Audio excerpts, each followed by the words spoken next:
साथीहरू, म आज काठमाडौँको धुम्बाराही अवस्थित यो शङ्ख पार्कमा आएको छु।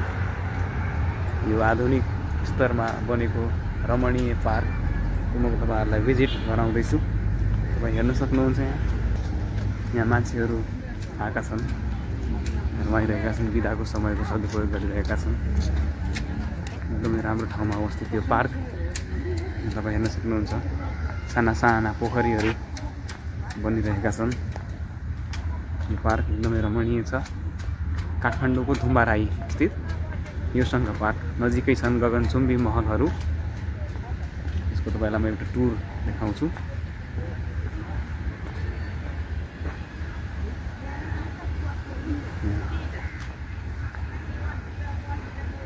तपाईं हेर्नुस् यो पार्क रमणीय ठाउँ। छुट्टीको दिनमा, बिदाका दिनमा तपाईं आफ्नो फ्यामिली मेम्बरसँग पनि यहाँ आउन सक्नुहुन्छ। बिदाका पलहरू बिताउन सक्नुहुन्छ। आधुनिक एमिनिटिज भएको यहाँ बस्नलाई कुर्सीहरू छन्।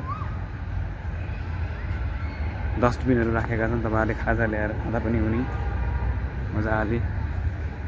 बीचमा अवस्थित यो शङ्ख, यही शङ्ख बीचमा अवस्थित भएको यसको नाम शङ्ख पार्क राखिएको हो।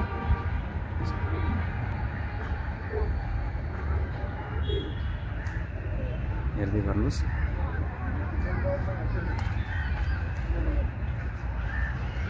कति रमाइलो छ यो पार्क।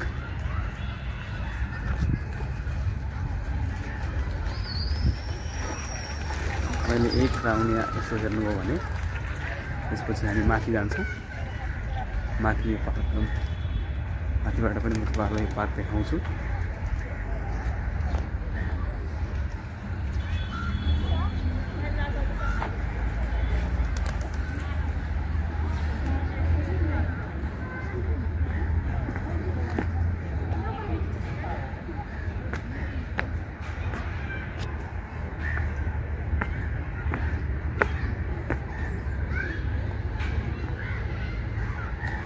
साना साना बालबालिकाहरूलाई खेल्ने झुलाहरू पनि यहाँ छन्। तपाईँ हेर्न सक्नुहुन्छ यो पार्क। साना बालबालिकाहरू यहाँ अहिले आजभोलि बिदाको अवसर पनि छ। बालबालिकाहरू आजभोलि घरमै छन्।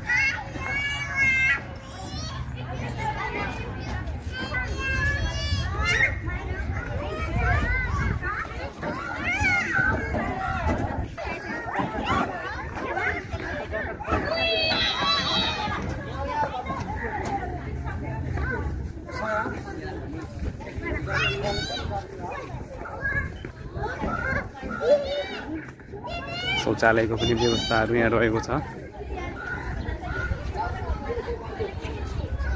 बडो रमणीय ठाउँ छ यो। यहाँ हेर्नुस्, पिपल चाहिँ देखिने बुटाहरू छन्। यसमा बुटाको नाम लेखिदिनु पर्थ्यो, अझ रमाइलो हुन्थ्यो। हेर्नुहोस् है, पछाडिको तपाईँको जग्गा हेर्दै हुनुहुन्छ। यो यहाँ लेखेको छ यो पाकिस्तान दूतावासको सम्पत्ति हो। कुनै पनि अनाधिकृत व्यक्ति यस जग्गामा पस्न मनाही छ। मतलब नेपाल सरकारले पाकिस्तान एम्बेसीलाई दिएको हो, या कुनै भोलि पाकिस्तानले किन्ने एम्बेसीहरूको केही कार्यालयहरू स्थापना गर्न सक्ने ठाउँ भयो।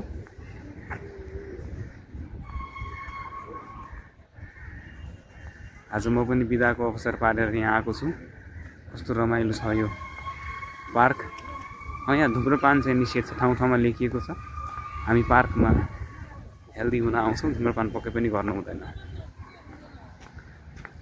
आधुनिक तरिकाले बस्ने कुर्सीहरू बनाइदिएका छन्। यस्ता पार्कहरू काठमाडौँ महानगरपालिकामा थोरै देख्नमा आउँछन्। यो हाम्रो काठमाडौँको मेयर बालेन्द्र शाह आएपछिको एउटा विकासको नमुना पनि हो यो। पहिलाका मेयरले पनि नगरेका होइनन्, तर उहाँले चाहिँ अहिले तीव्र गतिमा यो विकास गर्दै हुनुहुन्छ। म हेर्नुहोस् है, म तपाईँलाई एउटा टुर गराएँ, यो पार्कको टुर गराएँ। यो त के हो मलाई पनि थाहा भएन। सायद कुनै बिजुलीको इलेक्ट्रिसिटी पास आउट गर्ने या केही होला यो। त्यस्तै यहाँबाट माथि यो टावर बनेको छ, हेर्नुहोस् है।